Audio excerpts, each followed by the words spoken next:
Alright, so the next one is called the Bam Bam drill. This is promoting leading with the front elbow and unlocking at the right time.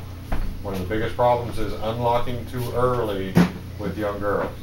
So the way the drill works, we'll start with out of back, and I'll have my hands in two positions, and she will get into her launching stage there, and I'll say bam, and she'll lead with the front elbow. I'll say bam again, she'll unlock and hit both hands, okay? And we'll see how it looks at full speed. Go. Bam, bam. Good. Bam, bam. Good.